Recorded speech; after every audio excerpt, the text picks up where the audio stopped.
when you are talking about the world of dirt track sprint car racing, you cannot skip over the name Rico Abreu. And today, I'm going to be telling you how he became one of the greatest sprint car drivers on the planet right now, and if not, in the history of the sport. Rico Emmanuel Abreu was born on January 30th of 1992 in St. Helens, California, to his dad, David Abreu, and mom, Christy Abreu, who were very, very supportive of their son's racing dreams, starting out racing dirt bikes. But after he went to an outlaw kart race in Vallejo, California, he decided that he wanted to make the switch to shifter karts.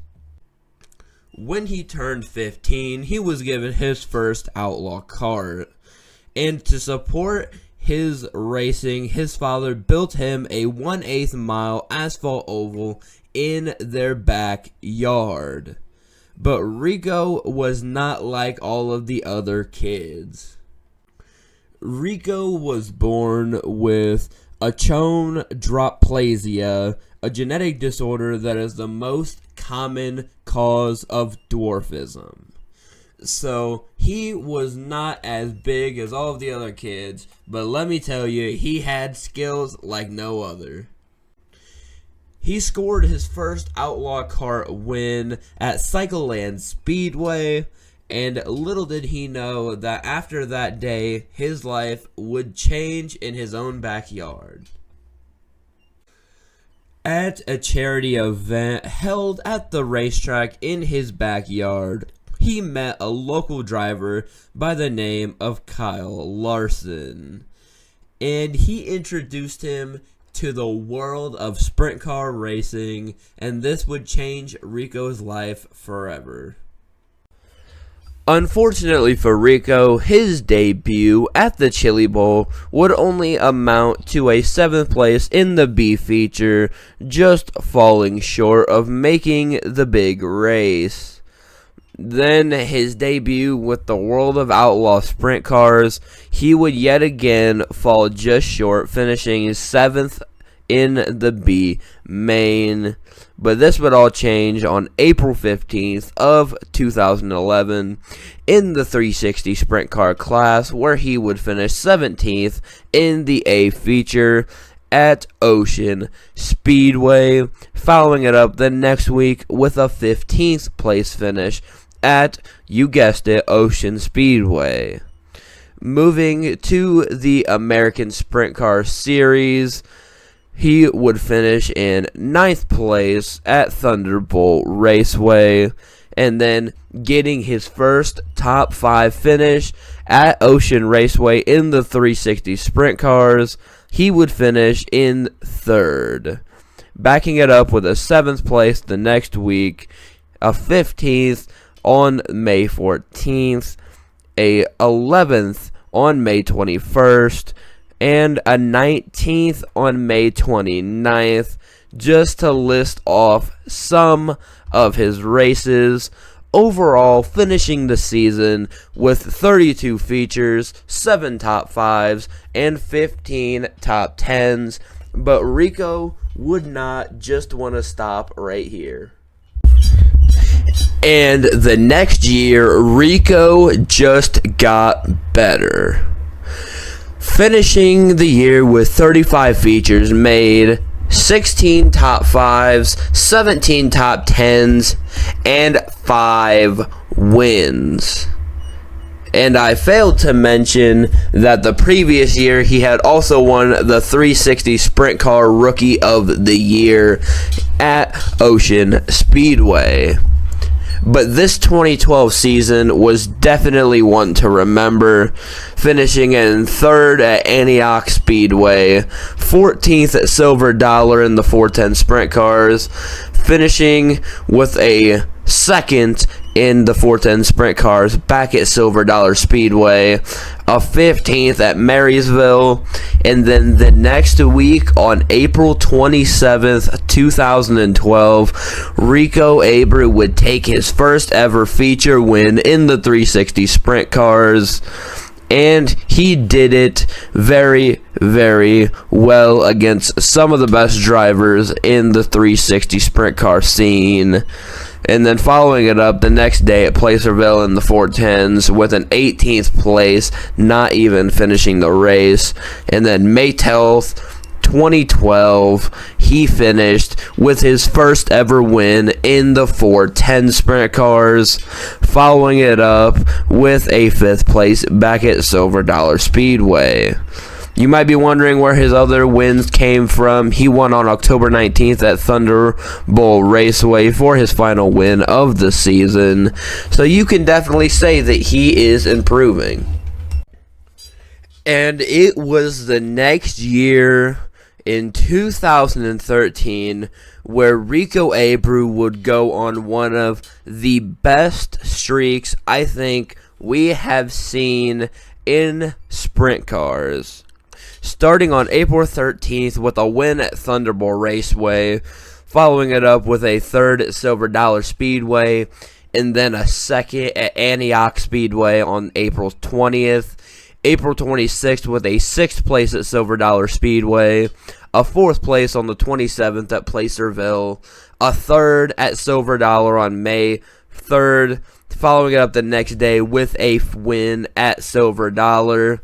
The next week, May 10th, finishing in 5th at Silver Dollar, and then at Petaluma Speedway, finishing 3rd the next day.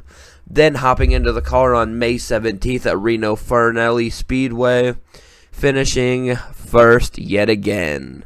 And then following up the next day at the same track with a 2nd place, May 25th at Thunderbolt Raceway, finishing 3rd. And then Thunderbolt Raceway the next day, finishing 5th. Then June 21st at Skagit Speedway, finishing 5th. June 22nd at Skagit Speedway as well, finishing 3rd. And then his streak would come to an end on June 30th at Cedar Lake, where he would finish 20th. This kid is for real. And by the 2014 season, he is placing in too many events to count. But we're going to go over some highlights of the season, winning back-to-back features at Kokomo Speedway, winning yet again at Placersville, coming so close to winning at Jacksonville Speedway, winning at Macon Speedway, and also winning again at Silver Dollar Speedway. This season, he would go on to make 88 features, get 25 wins, 50 top 5s, and 67 top 10s. And just giving you a reminder, this is just his 4th year racing sprint cars. And in 2015, he would see his first ever win at Tulsa Expo Raceway, where he would actually win 2 A features, finishing out the year with 61 features, 15 wins, 31 top 5s, and 41 top 10s. I mean, is this even a surprise anymore? 2016, nothing changed. It was a new year and the same Rico Abreu, making 53 features, winning 14, placing 30 top 5s, and 42 top 10s. I mean, is it even really a surprise anymore? As well as picking up yet another win at the Chili Bowl. 2017, he would have 66 features, but only win 9 races with 26 top 5s and 40 top 10s. I know, at this point we're saying only 9 wins. This was considered a very down year for Rico, but he would rebound in 2018 with 61 features, but only 5 wins. Now, what was going on with Rico? Was it just enhanced competition? Was it struggles with the race car? Was it struggles with the racetracks? Those are all things that you have to come into play when you are racing on dirt. Anybody who races dirt will know this.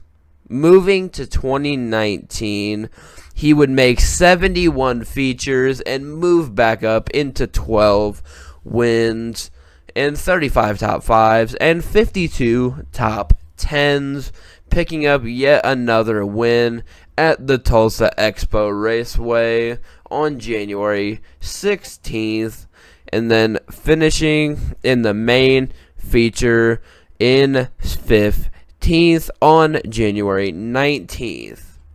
2020 was a shortened year for most racetracks, but would it shorten it for Rico?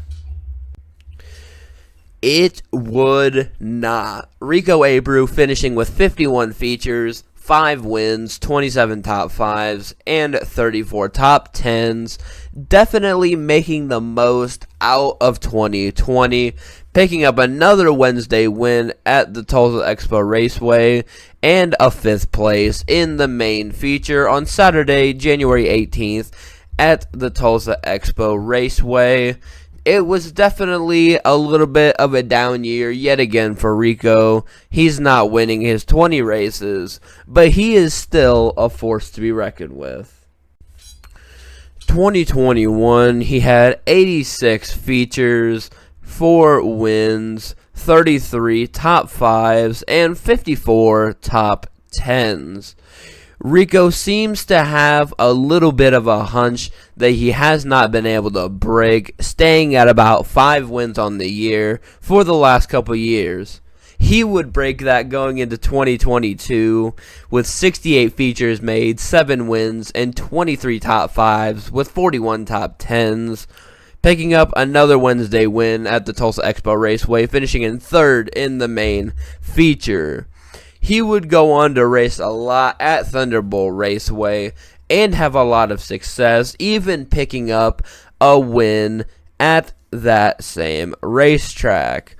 Also picking up a 4th place at Bristol Motor Speedway with the NOS Energy Drink World of Outlaw Sprint Cars, where you're going up against the best of the best. Then in 2023, he would make 77 features and revive his racing career with a 15 win count on 44 top 5s and 62 top 10s. He is definitely, at this point, being considered one of the best sprint car racers that we have on the planet right now. And his last season, this season in 2024, winning some very big races, winning $100,000 at Skagit Speedway, but most importantly, finishing his year with 72 features, 11 wins, 32 top 5s, and 51 top 10s.